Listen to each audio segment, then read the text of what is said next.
How to make a beeswax wrap. On-screen text reads what you need: 100% cotton material, beeswax, grater, baking paper, iron, scissors. Step 1. Prepare. Preheat your iron on a wool setting without water. Cut the cotton to your desired shape and size. Place on a sheet of baking paper. Step 2. Create. Grate an even layer of beeswax directly onto the cotton. Cover with another piece of baking paper.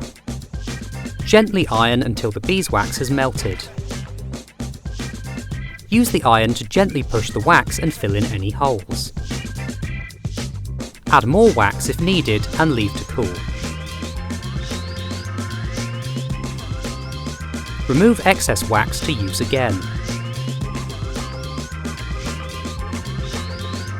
Step 3. Use. Now wrap your food. The warmth of your hands will fix the wrap in place. To use again, wash with soap and cool water. Credits over an image of a smiling woman holding up a beeswax wrap.